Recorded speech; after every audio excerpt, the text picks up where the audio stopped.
જમ્મુ અને કાશ્મીરના રાજૌરીમાં વિસ્ફોટિત પાકિસ્તાની સેલ્સ સાફ કરતા ભારતીય સૈનિકો।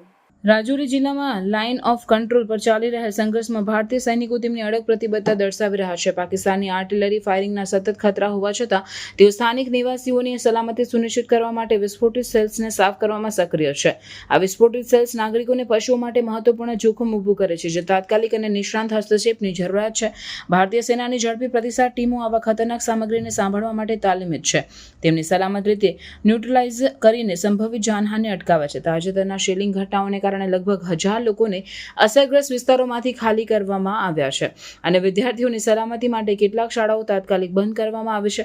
આ પડકારો છતાં સશસ્ત્ર દળો તેમના ફરજ પ્રતિબદ્ધ છે અને પ્રદેશ સામાન્ય સ્થિતિ પુનઃસ્થાપિત કરવા માટે ટાયરલેસલી કાર્ય કરી રહ્યા છે। તેમના પ્રયાસો ફક્ત સૈનિકી હેતુઓ પર જ નહીં, પરંતુ માનવતાવાદી સહાય પર પણ કેન્દ્રિત છે, જે સુનિશ્ચિત કરે છે કે ખાલી કરાયેલ પરિવારો એ જરૂરી સહાય અને આશ્રય પ્રાપ્ત કરે। આ સૈનિકો દ્વારા દર્શાવેલી લચીલતા અને હિંમત તેમની દેશ માટેની અડગ પ્રતિબદ્ધતાનો પુરાવો છે। અડચણોનો સામનો કરવા છતાં તેઓ માનવીઓની સલામતી અને સુખ શાંતિને પ્રથમ સ્થાન આપે છે। તેમની ક્રિયાઓ ફરજ અને બલિદાનની ભાવનાને પ્રગટ કરે છે, જે આ કહેવતને પુષ્ટિ આપે છે કે સૈનિકની ફરજ ક્યારેય સમાપ્ત થતી નથી। જેમ જેમ પરિસ્થિતિ વિકસિત થાય છે, ભારતીય સેનાની સાવચેતી જાળવી રાખે છે અને કોઈ પણ વધુ પ્રોત્સાહનોનો પ્રતિસાદ આપવા માટે તૈયાર છે।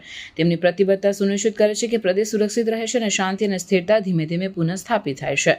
સશસ્ત્ર દળો અને સ્થાનિક સત્તાધિકારીઓના સંયુક્ત પ્રયાસો આ બિન પ્રોત્સાહિત હુમલાઓ દ્વારા ઊભા થયેલા પડકારો પર કાબુ મેળવવામાં મહત્વપૂર્ણ છે। हमारे सेल हम एकदम LOC के पास है। हमारे पास बहुत सारे मिस भी हुए हैं, बहुत ज़्यादा हमारे ऊपर घरों के ऊपर चल पड़े हैं और बहुत बड़ा हमारा नुकसान भी हुआ है। कुछ लोगों की भीड़ बकरी हैं, माल मवेशी भी नुकसान हुआ है, मकान भी नुकसान हुए हैं, डैमेज हुए हैं। और उसके बाद हमारे जो मिस हुए हैं, मैं लोगों से गुजारिश करता हूँ कि उनके पास ना जाएं जब तक उनको ये आर्मी पुलिस अपना इंतज़ाम ना करे, अब तक उनके पास नहीं जाना।